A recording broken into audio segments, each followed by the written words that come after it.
తండ్రి అయిన దేవుని నుండియు ప్రభువైన యేసుక్రీస్తు నుండియు కృపా సమాధానములు మీకు కలుగునుగాక. ఈరోజు దేవుడు తన పరిశుద్ధ గ్రంథములో నుండి మనకు అనుగ్రహించిన నేటి దేవుని వాగ్దానము కీర్తనల గ్రంథము 34వ కీర్తన 10వ చరణం. యెహోవాను ఆశ్రయించు వారికి ఏ మేలు కొదువయ్యి ఉండదు అని దేవుడు ఈరోజు మనతో మాట్లాడుతున్నాడు. నా ప్రియ క్రైస్తవ సహోదరీ సహోదరులారా, గాతు రాజైన ఆకీషు చేతిలో నుండి దేవుడు దావీదును తప్పించి అతని అవసరతలు తీర్చి క్షేమంగా అదుల్లాము గుహకు చేర్చాడు. తద్వారా దావీదు దేవుణ్ణి స్తుతిస్తూ యెహోవాను ఆశ్రయించు వారికి ఏ మేలు కొదువయ్యి ఉండదని తెలియజేస్తున్నాడు. అనగా దేవుడు మన ఎడల శ్రద్ధ చూపుతాడు, మన సమస్యల నుండి తప్పిస్తాడు, మన అవసరతలు తీరుస్తాడు.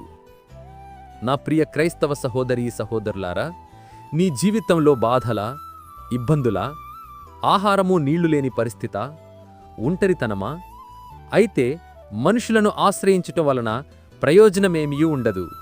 కాని నా ప్రియ దేవుని బిడ్డలారా, నీ పరిస్థితి ఎలాంటిదైనా, ఏ స్థితిలో నీవున్నా, నేడే నీవు దేవుణ్ణి ఆశ్రయించగలిగితే, అనగా ఆయనను వెదకి నీ కష్టమును గూర్చి ప్రాధేయపడితే, ఆయన సమృద్ధికరమైన జీవితాన్ని నీకు అనుగ్రహించి ఏ కొదువలేనటువంటి తన శ్రేష్టమైన మేలులతో నిన్ను నింపుతాడు. అట్టి కృప దేవుడు మనందరికీ అనుగ్రహించి ఇట్టి నేటి దేవుని వాగ్దానము మీ అందరి జీవితాల్లో నెరవేరబడునుగాక. ఆమేన్. ప్రార్థన. మహాపరిశుద్ధుడవైన మా దేవా, దయగల మా తండ్రి, నేడు మీరు మాకు అనుగ్రహించిన ఇట్టి వాగ్దానాన్ని బట్టి ముందుగా మీకు వేలాదిక స్తోత్రములు చెల్లిస్తున్నాను. గడిచిన ఉదయకాలం మొదలుకొని నేటి ఈ ఉదయకాలము వరకు నీ కృపలో మమ్మును ఇంతవరకు కాచి కాపాడినందుకై, మమ్మును ఇంతవరకు సజీవుల లెక్కలో ఉంచినందుకై వేలాది స్తోత్రములు చెల్లిస్తున్నాను. ఈరోజు మేము చేయబోతున్న పనులన్నింటిలోనూ, మా రాకపోకల్లోనూ మీరు మాకు తోడుగా ఉండండి. ప్రతి విధమైన దుష్టుని బంధకాల నుండి మమ్మును విడిపించండి.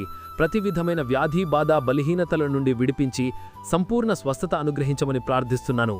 ప్రతి ఒక్కరి కుటుంబాల్లో ఆర్థిక ఇబ్బందుల నుండి లేవనెత్తి క్షేమాభివృద్ధిని దయచేయమని ప్రార్థిస్తున్నాను.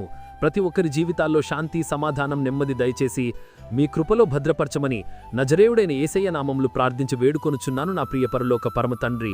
ఆమేన్.